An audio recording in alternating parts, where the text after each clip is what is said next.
Hi, this is Michaela. This is my Fluidart channel. I haven't done a video for a while again because I just really don't have much time to create these longer YouTube videos. But I did want to do one as a resin tutorial.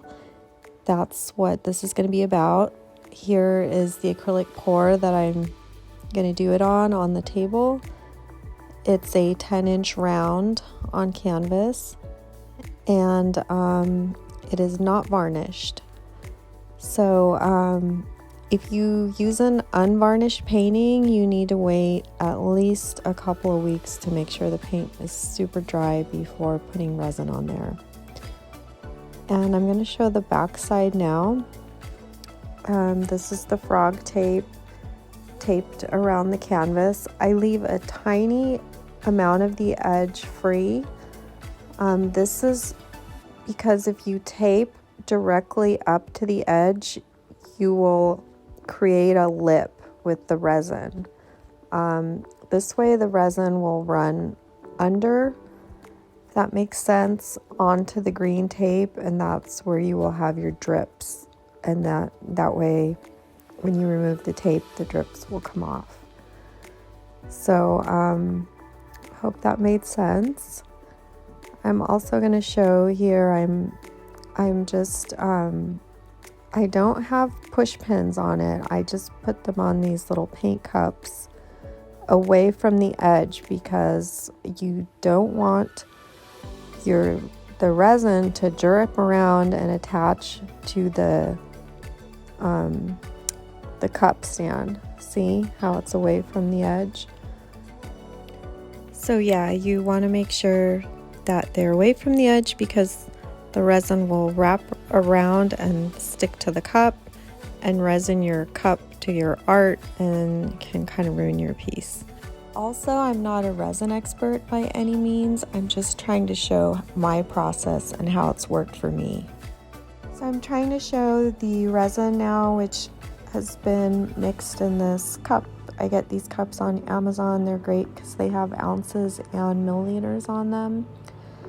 And the resin has been mixed per the instructions on the bottle with the hardener and allowed to sit for about 15 minutes. And then it'll still have some air bubbles in it and have kind of a yellowish tint to it. But that's normal, and it will still, give a totally smooth finish that's not yellow at all. That's super clear.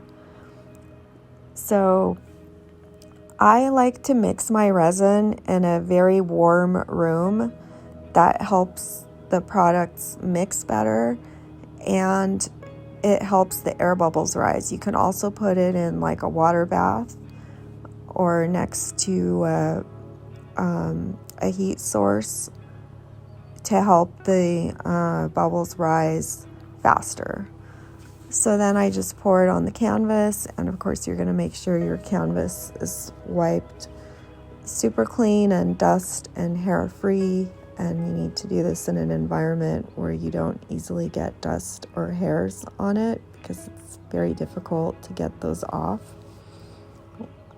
So I just pour the resin on, and then I'm going to use a heat gun to remove the rest of the air bubbles. And I just do this process several times going over with the heat gun. So I'm going to go over it now, and then I'll use the spreader, which in this case for the video I used this little foam brush, but that's really just because it was a video and I didn't, it just kind of looks better for the video. But you can use your hands, obviously gloved, or you can use a spreading tool. It's like a plastic tool that comes with a lot of the resin products. So I just spread it out, and then I'm going to go again with the heat gun to remove air bubbles. Sometimes you have to look sort of at an angle to be able to see all the air bubbles. And I just keep adding resin and using the heat gun to get like an even coat that's covering the edges, and to continue to remove air bubbles because they'll like if you let it sit a few minutes, suddenly more air bubbles will appear on the surface sometimes. So I usually do this over about a half an hour. I just repeatedly go back, make sure the sides have an even coating, that there's no little like dips or areas on the canvas that don't have coverage. And yeah, that's basically it. So I'm using Mastercast resin on this one, but I also use faux Rizzle, and my favorite one to use is Moss epoxy, and it's easily available on Amazon. So I kind of, because I use 2 to 3 coats, often I'll use the resin I don't like as much for the first coat. The Moss and the faux Rizzle have really awesome UV protection, so I basically always use the Moss as a final coat. And I had sometimes bought some resins to try them out, like this Mastercast, and I need to use it up, so I'm using it here as a initial coat, but it did give a super smooth finish on this one actually.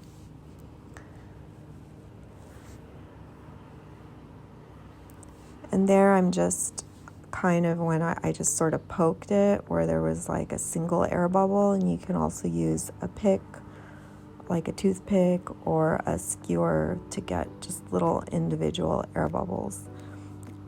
Some people use torches. I don't recommend using a torch because you can burn the resin and it'll make it turn yellow, or even create irregularities where it looks like it has a film over it and ruins the finish. So I always use a heat gun now. And you can see I'm wiping off some resin on the plastic. It does waste some product, unfortunately. If you have a really clean piece of plastic under it, you can scrape it up and put it back on top of your piece if there's some little holes or ridges or uneven coating. And then obviously I covered it with plastic while it was curing, so no hairs would get in it. And this is the next day. I'm showing the result, and it's beautiful finish and really beautiful on this piece with the colors. You don't see it so much in this light, but there's a lot of metallic gold in this piece that really pops with the colors, and you can see the shine here.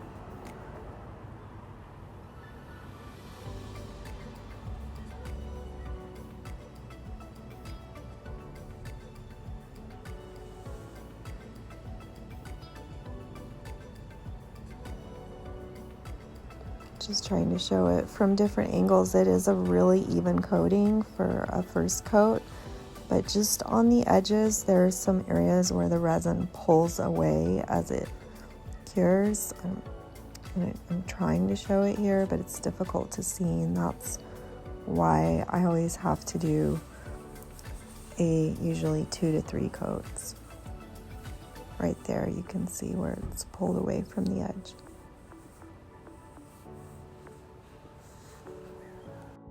So I have another piece which I want to show now, which is rectangular and already has a second coat of resin, and it's definitely easier to start with a rectangular or square piece.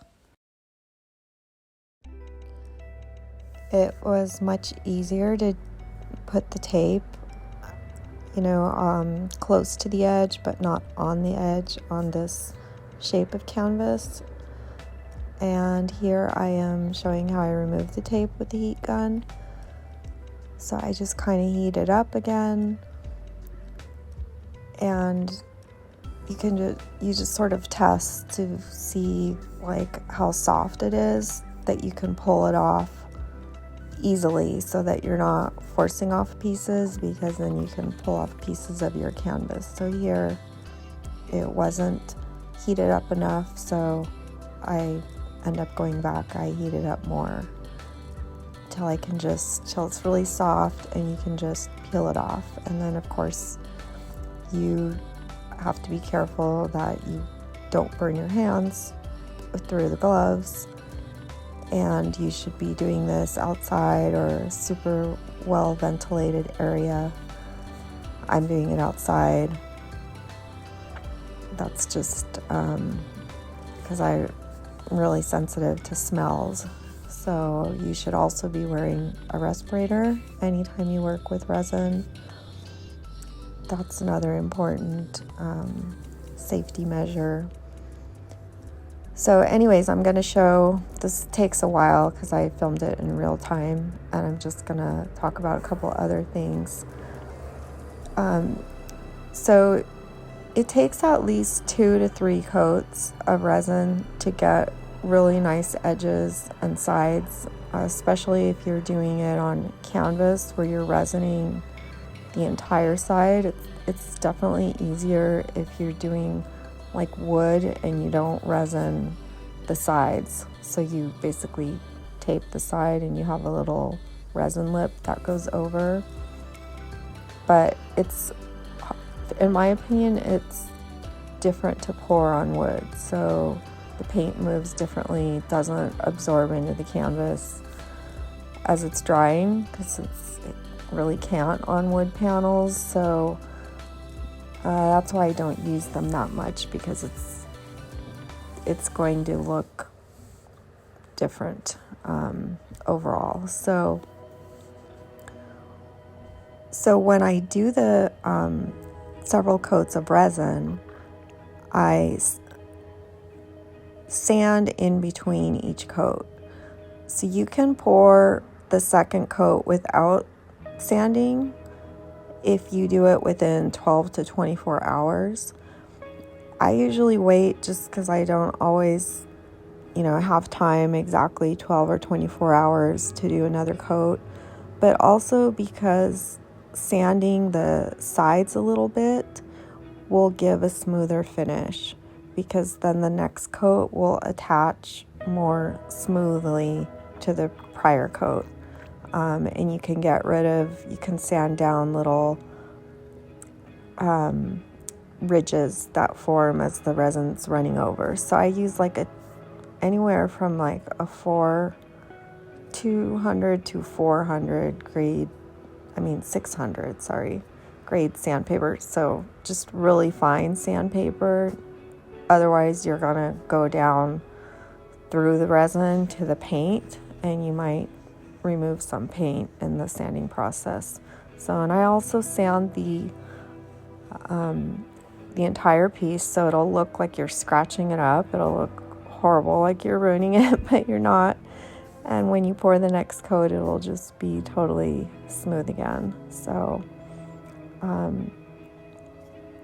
yeah, that's just another part of the process. And then you can see on this piece, I did a quick pour and I was a little lazy, so I actually didn't tape the piece before I did the paint pour, so that's why it's a little messy and there's paint on the backside. But I usually do tape them, and this piece has some imperfections because I actually had poured this piece.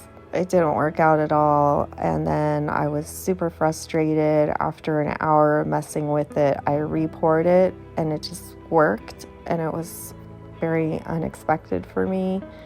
And so it was just kind of a piece I was messing around with, but it turned out really nice, and so that's why it has some imperfections.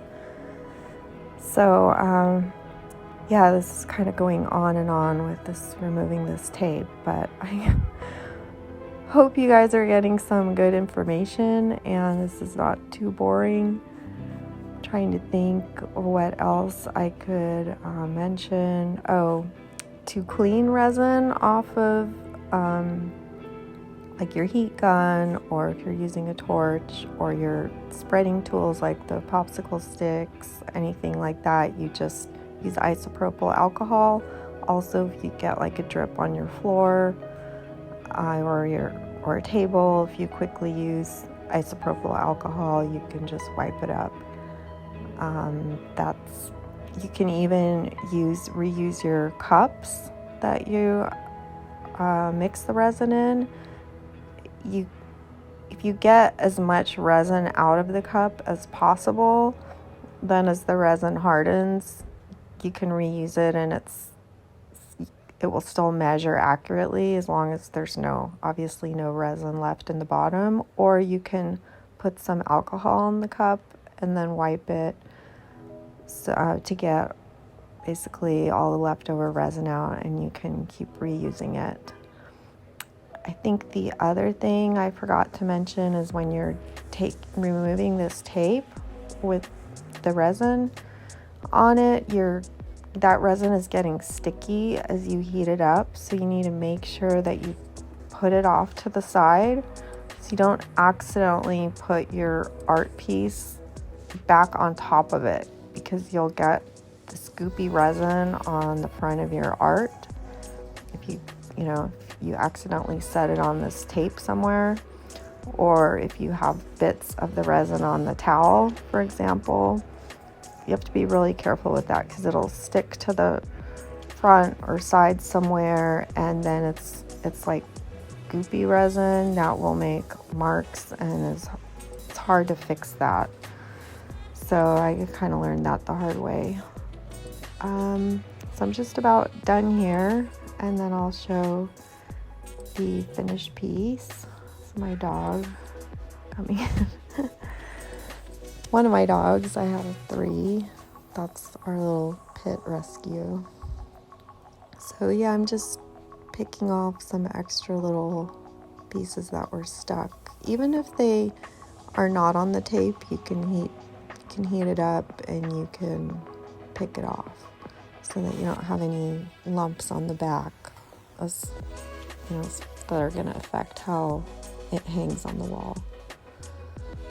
So anyways, I'm going to turn it over here, and you can see in the lights, it's really pretty, especially with the sun catching the gold there. So here it is on my countertop, and you can see like it's got 2 coats of resin. It's pretty nice, even finish on the sides, and it's beautiful finish on the on the top with no bubbles or basically no imperfections or hairs or anything.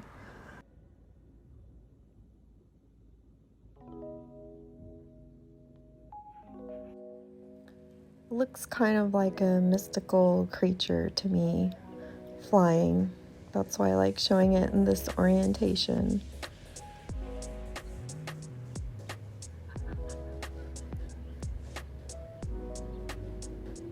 Here it is on the wall. The colors really pop. Yeah, I totally see like something flying when I look at it like this. There's still some tiny little areas on the edges that are not perfect, so for me it's fine. If somebody wants to buy it and they want a 3rd coat, I would do a 3rd coat. So yeah, you can message me here through the comments how you would like to message, or you could DM me on Instagram. And also, please let me know in the comments what you think of the video. If you have any questions that I didn't answer, I will try to answer them in the comments. And that's it for now. So, hope this was helpful. Thanks for watching. See you next time. Bye.